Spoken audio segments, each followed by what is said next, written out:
Cerita ini gue jamin ini bakal beda banget sama cerita lain yang pernah gue bawain sebelumnya. Gue belum pernah menemukan cerita semenarik ini.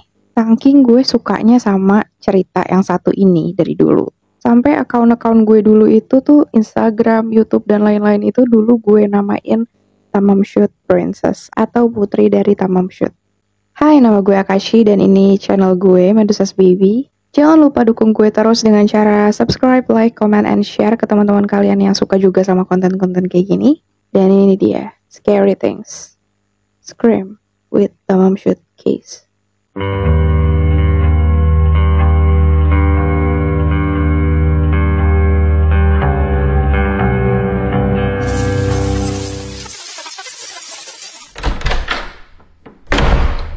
Kasus ini berasal dari Australia dan kasus ini tidak terpecahkan selama 73 tahun lamanya.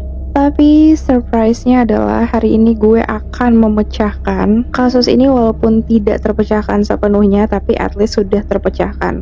Belum banyak juga orang yang tahu kalau misalnya kasus ini sudah sedikit terpecahkan, dan gue lihat juga belum banyak yang bahas di YouTube tentang terpecahnya kasus ini. Dan nanti di akhir gue akan menceritakan tentang sebenarnya apa yang terpecahkan ini. Oke, kita lanjut. 30 November tahun 1948, pada jam 7 malam, John Lyon dan istrinya itu lagi jalan-jalan di pantai Somerton Park yang berada di kota Adelaide, Australia Selatan.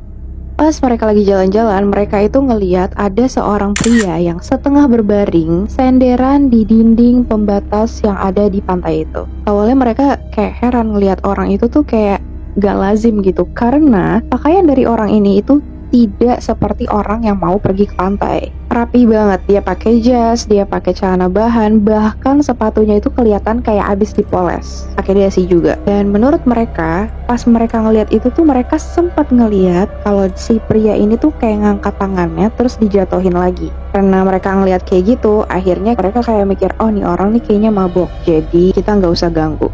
Akhirnya mereka pergi. Nah, sekitar jam 8 malam atau 30 menit kemudian, itu ada pasangan lain lagi yang jalan-jalan lewat si pria ini. Kita sebut aja namanya Somerton Man ya. Sebenarnya tuh pasangan ini tuh udah 2 kali bolak-balik lewat si Somerton Man ini, dan mereka tuh ngelihat Somerton Man ini dengan posisi yang sama, setengah berbaring aja dan senderan aja. 2 kali mereka lewat situ, kok kayaknya aneh ya nih orang ya. Bahkan kayak mereka mikir kok si Somerton Man ini atau pria ini kok dia gak nyadar kalau mukanya itu tuh lagi dirubung nyamuk banyak banget. Tapi di sini mereka nggak mau ganggu juga sama kayak pasangan yang sebelumnya. Mereka menghargai karena mereka pikir dia ini mabuk atau lagi tidur, atau dia ini tuh memang lagi butuh tempat untuk sendiri aja dulu.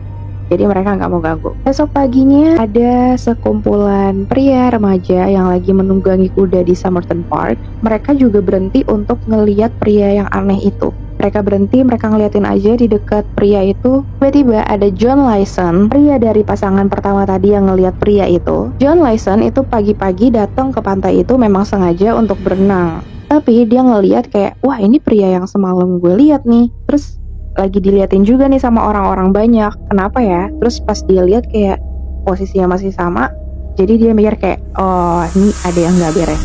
Akhirnya karena itu dia langsung menghubungi polisi, dan polisi pun segera datang dan pria itu pun diperiksa. Dan bener aja dugaan dari si John Lyon ini bahwa pria ini sudah tidak bernyawa lagi. Pas pria ini ditemukan, itu memang stylenya itu aneh. Businessman yang kayak tadi gue bilang, dia pakai jas, pakai dasi, pakai celana bahan, dan sepatunya itu tuh seperti habis dipoles. Dan yang lebih anehnya lagi bagi mereka adalah pria ini tidak memakai topi. Kenapa kok topi? Karena pada tahun segitu, itu aneh banget kalau orang berpakaian rapi tanpa memakai topi saat di luar ruangan. Itu menurut mereka aneh banget. Beda kalau zaman sekarang, kita style rapi, pakai tuxedo, tapi pakai topi itu aneh kan bagi kita. Tapi kalau misalnya zaman dulu itu aneh kalau misalnya nggak pakai topi. Pria ini diperkirakan sekitar usia 40-45 tahunan, dengan tinggi tubuh 180 cm, kulitnya berwarna putih, matanya berwarna abu-abu, dan dia memiliki rambut yang pirang. Indikasi mengatakan sepertinya dia ini tuh sebelum meninggal itu tuh sempat ngerokok. Kenapa? Karena pada saat ditemukan, polisi ini tuh menemukan ada sebatang rokok yang sudah dimatikan dan nyangkut di kerah baju sebelah kanannya Somerton Man. Setelah pria ini ditemukan oleh polisi dan dicek, itu polisi banyak banget menemukan hal-hal yang janggal. Bahkan bisa dibilang semua yang ada di jasad ini tuh semuanya janggal. Pertama pasti kalau misalnya nemuin orang, pasti yang dicari ID-nya dulu. Dan dia ini nggak bawa ID sama sekali. Dia nggak bawa, kalau kita ya, nggak bawa KTP, nggak bawa SIM. At least kalau misalnya businessman bawa kartu nama gitu, ini nggak ada sama sekali. Paspor juga nggak ada. Pokoknya dia tidak membawa dompet dan tidak membawa ID apapun. Karena pada saat ditemukan dia itu tidak membawa tanda pengenal apapun, akhirnya polisi ini tuh mencetak foto dari mukanya Somerton Man dan langsung dipublishkan kepada koran, kepada media yang lainnya, dan fotonya disebar kemana-mana, bermaksud jika ada keluarganya atau ada orang lain yang mengenali pria ini, itu bisa langsung menghubungi ke nomor yang tertera. Tapi ternyata tidak ada sama sekali orang yang menghubungi nomor tersebut. Bener-bener itu berarti ternyata satu Australia itu gak ada yang tahu tentang pria ini tuh siapa. Bener-bener gak ada. Bahkan spam call aja gak ada. Kayak spam call tuh kayak orang iseng telepon itu aja gak ada. Polisi bingung. Akhirnya polisi ini tuh mulai menyelidiki tubuh dan pakaian pria ini. Siapa tahu dari baju sama tubuhnya pria ini itu bisa mengidentifikasikan, bisa mengetahui siapa sebenarnya pria ini, dia dari mana, dan apa yang sebenarnya terjadi dengan Somerton Man. Pertama, polisi itu mengeluarkan semua isi sakunya, dan di sana polisi menemukan ada satu tiket kereta api dari Adelaide menuju ke Henley Beach yang belum terpakai sama sekali. Lalu ada tiket bus kota Adelaide yang sama sekali belum terpakai juga. Ada juga bungkus permen karet dengan merek Juicy Fruit yang isinya tinggal setengah. Lalu ada sisir aluminium, dan ternyata setelah melalui penyelidikan yang sangat-sangat panjang, sisir itu ternyata buatan Amerika Serikat dan tidak pernah dijual di Australia. Ada juga bungkus rokok dengan merek Army Club yang berisi beberapa batang rokok dengan dua merek yang berbeda-beda. Ada merek Army Club dan ada juga merek Kensitas, yang dimana rokok ini tuh sama sekali nggak pernah dijual di Australia. Pas diselidiki, ternyata merek Army Club ini adalah rokok yang hanya dijual di Inggris. Kensitas adalah rokok yang hanya dijual di Skotlandia. Belum cukup sampai situ aja. Ditemukan lagi, dia membawa korek api yang bernama Brian and Mace, yang dimana ini juga korek api yang hanya dijual di Inggris. Nah, dari sini, jadi polisi kayak mikir kan, oh pantes aja satu Australia nih, satu negara ini gak ada yang kenal sama pria ini. Karena berdasarkan barang-barang yang ditemuin itu dari luar negeri semua, jadi polisi berpikir bahwa ini adalah orang luar negeri, mungkin dari Inggris atau dari Amerika atau dari Skotlandia. Karena hal ini, akhirnya polisi mengumpulkan sidik jari dari pria Somerton Man ini dan langsung dikirim ke Skotlandia, ke Inggris, dan ke Amerika untuk mengidentifikasi siapa pria ini dan juga dari mana dia berasal. Akhirnya ditunggu, tapi ternyata hasil dari pengecekan itu adalah pria ini sama sekali tidak terdaftar di Amerika, di Inggris, ataupun di Skotlandia. Sama sekali tidak terdaftar. Makin bingung kan nih si polisi. Akhirnya karena nggak ketemu juga dari sidik jari, akhirnya polisi pakaian dari Somerton Man ini tuh digeledah semuanya. Benar-benar digeledah lagi, lebih detail, lebih teliti. Mereka mencari tahu dari label pakaian tersebut kira-kira mereknya berasal dari mana dan pakaiannya dibuat di mana. Tapi lagi-lagi anehnya adalah, jadi semua label dari pakaiannya, jas, dasi, celana, bahkan label sepatunya itu sudah dihapus atau sudah dipotong. Jadi udah nggak ada labelnya sama sekali. Gila gak? Sini tuh banyak banget yang curiga, wah nih kalau udah sampai begini nih, jangan-jangan ada seseorang yang sengaja menutupi kematian pria ini. Dan ini membuat polisi tuh kayak makin yakin nih bahwa ada sesuatu kejahatan yang serius, kejahatan atau kasus yang sangat-sangat besar dan terorganisir yang sudah dilakukan oleh pria ini terhadap Australia. Akhirnya pria ini pun divisum pastinya untuk mengetahui dia ini tuh meninggalnya sebenarnya karena apa. Spekulasi awal adalah dia ini kena gagal jantung atau keracunan, karena di tubuhnya itu sama sekali tidak ditemukan adanya bekas luka apapun. Tapi sebelum dia meninggal, dia ini tuh sempat memakan pastry, makanan kesukaan gue. Tapi selain pastry yang ditemukan juga ada bekas kandungan zat kimia. Jadi polisi tuh mikir mungkin aja nih orang diracun atau dia itu minum racun. Tapi lagi-lagi anehnya, belum sempet polisi ini tuh ngambil sampel zat kimia asing yang ada di tubuh pria itu, secara tiba-tiba zat kimia asing itu menghilang secara sempurna dari tubuh pria itu. Benar-benar tiba-tiba nggak ada lagi, padahal tadi ada. Disinilah bukan polisi lagi yang pusing, tapi penyidik pun juga ikutan pusing. Menurut penyidik, mungkin aja ini adalah jenis racun yang sangat-sangat unik, yang bisa menghilang sempurna dalam beberapa saat. Makin gede lagi nih kan spekulasi, kalau bener nih pria tewas diracun, berarti ada sesuatu yang sangat-sangat besar dan terorganisir yang dilakukan oleh pria ini sampai-sampai jenis racun aja itu nggak bisa dilacak, nggak bisa diselidikin. Selain itu, polisi juga memeriksa fisik dari pria ini karena dari situ polisi bisa mengetahui profesi dari pria ini. Dan ternyata setelah diselidiki, pria ini normal secara bentuk badan dan ototnya, tapi di bagian betis pria ini itu agak lebih sedikit atletis. Jadi dari situ polisi menyimpulkan bahwa pria ini mungkin adalah penari balet atau pelatih penari balet, karena penari balet itu tubuhnya memang normal, tapi untuk betisnya itu agak sedikit lebih atletis. Karena ini pun akhirnya polisi ini tuh menemui semua penari balet yang berada di Australia untuk nanya, kalian kenal nggak sama pria ini? Bener aja, gak ada sama sekali orang yang kenal sama pria ini. Sehingga akhirnya banyak banget yang berasumsi mungkin betisnya ini tuh atletis karena pria ini tuh sering banget pakai sepatu boot yang lebih berat dibandingkan sepatu-sepatu yang lainnya. Dan sepatu memang memungkinkan adanya pembentukan otot di daerah betis atau kaki. Berapa bulan setelahnya, pada tanggal 14 Januari 1949, ada laporan dari stasiun di Adelaide kepada polisi. Mereka bilang kalau mereka menemukan koper tanpa pemilik yang berwarna coklat. Diketahui koper ini sudah tersimpan di locker room stasiun Adelaide sejak 30 November 1948 pada pukul 11 pagi, atau tepatnya berarti 8 jam sebelum Somerton Man itu ditemukan pertama kali. Setelah diselidiki oleh polisi, di dalam koper itu berisi beberapa set pakaian laki-laki, ada juga gunting, pisau kecil, obeng, dan juga alat tulis yang semuanya belum pernah terpakai. Dan polisi juga menemukan ada gulungan benang lilin yang berwarna orange.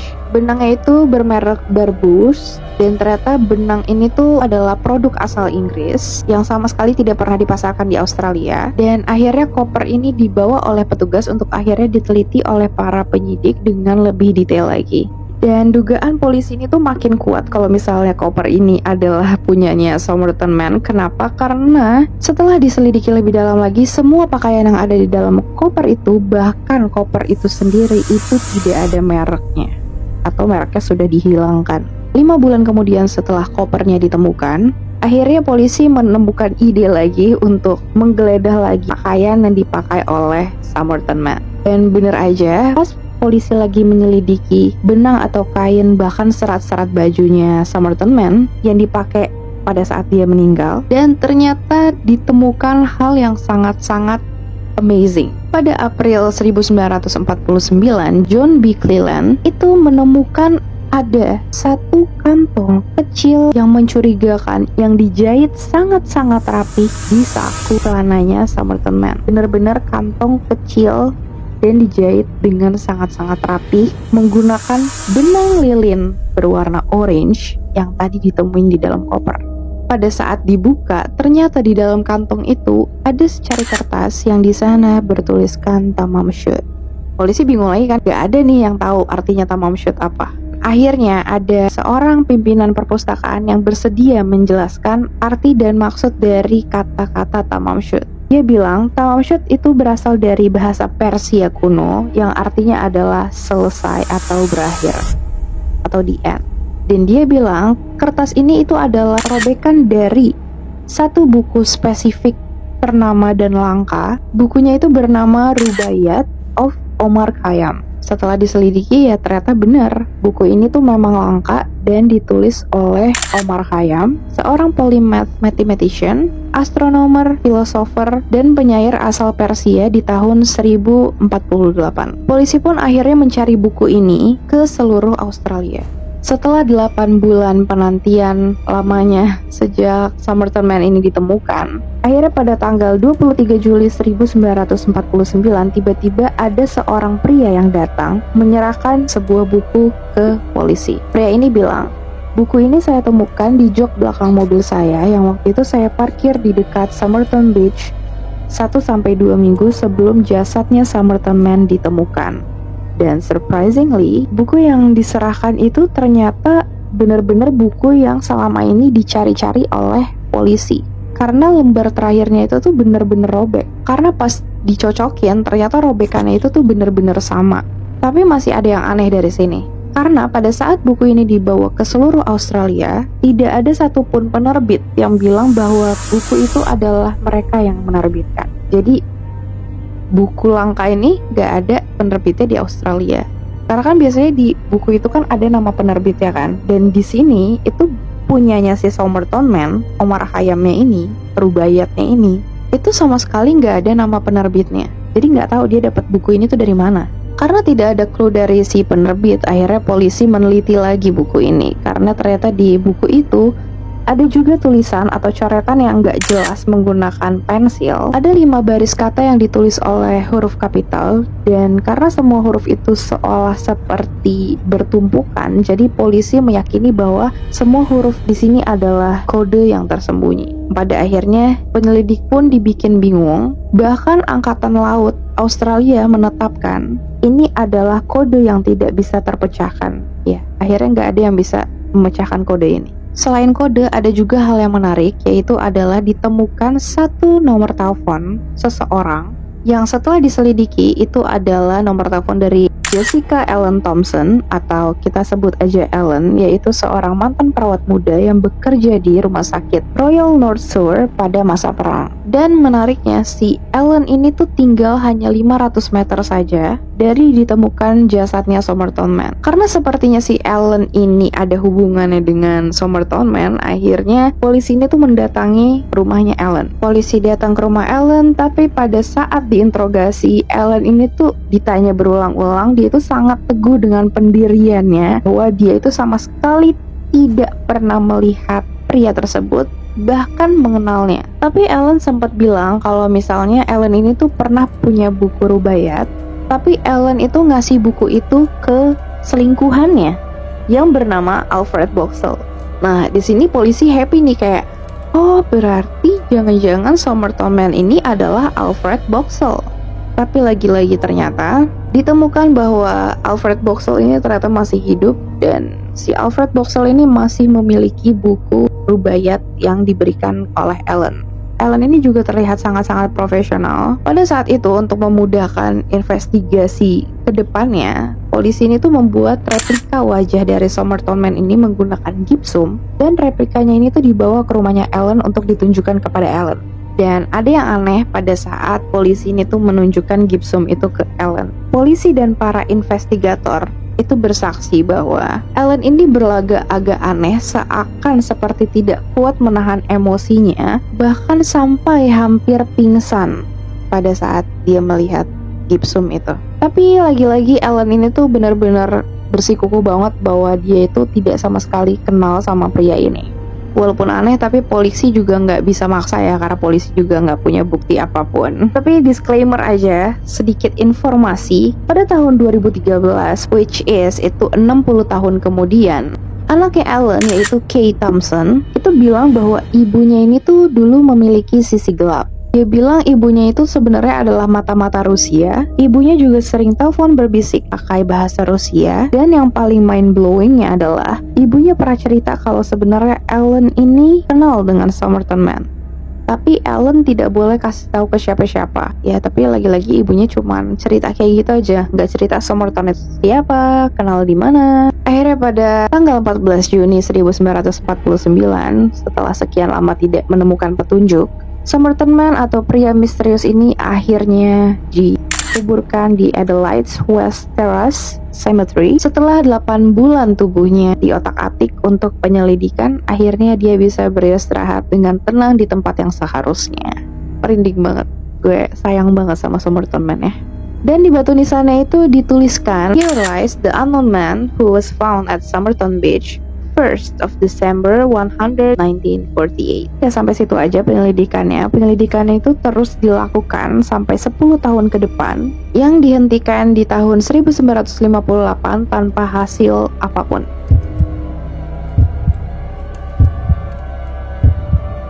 Sebelum gue mengungkapkan, gue mau jelasin dulu nih teori-teori yang ada pada saat itu. Teori yang pertama adalah hal yang menurut gue it makes sense. Oke, teorinya adalah Somerton Man ini adalah intelijen atau mata-mata Uni Soviet. Pada saat itu dunia itu tuh sedang perang dingin atau Cold War. Banyak yang berspekulasi bahwa Somerton Man ini adalah Intel, Uni Soviet yang sedang bertugas di Australia. Pada saat itu perang dingin itu dimulai dari tahun 1947 sampai 1991, yaitu Uni Soviet melawan Amerika Serikat dan sekutunya. Correct me if I'm wrong.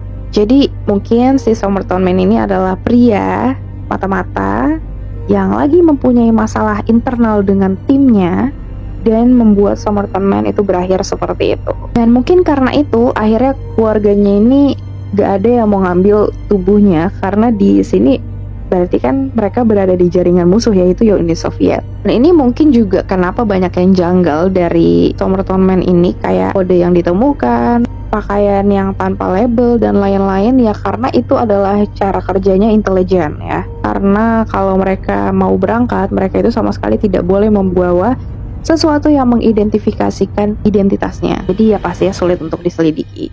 Kedua adalah bisa jadi pria ini adalah suami dari Ellen. Bisa jadi juga. Bisa jadi. Yang dimana mungkin mereka itu lagi bertengkar, lalu Somerton Man ini memutuskan untuk keluar dari rumah dan mengakhiri hidupnya sendiri di pantai dengan menggunakan racun. Itu bisa banget sih. Walaupun abis itu racunnya menghilang ya. Apalagi Ellen ini juga mempunyai anak yang mirip banget sama Somerton Man. Walaupun anaknya nggak pernah dites DNA ya sama polisi, karena pada saat polisi mau tes DNA anaknya Ellen, itu Ellen selalu menolak dengan alasan anaknya ini masih terlalu kecil. Mungkin ini juga kenapa Helen hampir pingsan pada saat itu kali ya. Atau bisa jadi Ellen yang ngeracunin Somerton Man. Kan dia perawat. Ini hanya pikiran gue ya. Apalagi Robin itu atau anaknya Ellen itu tumbuh besar menjadi seorang penari balet terkenal, dan kalian bisa cari juga di Google. Ditemukan bahwa mereka ini memiliki kemiripan, terutama di bagian telinga, dan mereka ini tidak memiliki gigi taring, di mana ini keajaiban yang sangat langka dan jarang terjadi pada manusia. Dan ada satu lagi teori yang menggabungkan keduanya, yaitu di mana mereka adalah mata-mata dan mereka pada akhirnya jatuh cinta, karena mungkin mata-mata itu tidak boleh saling jatuh cinta. Mungkin ya. Oke guys, sekarang kita masuk ke intinya ya. Ini sebenarnya belum terpecahkan 100%, hanya baru terpecahkan sedikit, tapi gue udah gak sabar untuk cerita. Karena teknologi sekarang tentunya sudah semakin berkembang. Seorang profesor yang bernama Derek Abbott dan ahli forensik bernama Colin Fitzpatrick sudah berhasil memecahkan identitas si Somerton Man, yang ternyata DNA dari Somerton Man ini cocok dengan DNA pria bernama Charles Carl Webb, seorang teknisi yang catatan historinya menghilang di tahun 1947. Dia adalah seorang pria yang lahir di Footscray, Melbourne pada 16 November 1905, dan pada tahun 1941 Carl tercatat pernah menikah dengan seorang bernama Dorothy Jane dan pergi meninggalkan istrinya pada 1947 karena hubungannya yang tidak baik. Semasa hidupnya, Carl ini dikenal sebagai pria yang melankolis, yang menyukai puisi, jadi make sense banget kenapa ada kertas bertuliskan Tamam Shud. Tapi yang aneh ya, kenapa mesti dijahit gitu ya? Kenapa mesti dijahit di saku gitu? Kenapa mesti diumpetin, dan semuanya terasa aneh. Tapi sayangnya masih banyak banget pertanyaan. Untuk apa dia datang ke Australia? Untuk apa dia datang ke pantai itu? Dia itu meninggal kenapa? Masih banyak banget pertanyaan yang belum terjawab, oke? Tapi seenggaknya at least kita udah tahu ya siapa si Somerton Man setelah 73 tahun ini. Oke guys, segitu aja dulu cerita dari gue. Terima kasih yang udah mendengarkan. Jangan lupa subscribe, like, comment, and share ke teman-teman kalian yang suka sama cerita kayak gini juga. Kalau kalian ada ide-ide atau ada yang pengen dibahas, boleh komen di bawah. Gue sangat dengan senang hati menerima komen kalian. Jadi gue bisa tahu kurangnya gue di mana. And terima kasih yang udah nonton. See you on the next video. Bye.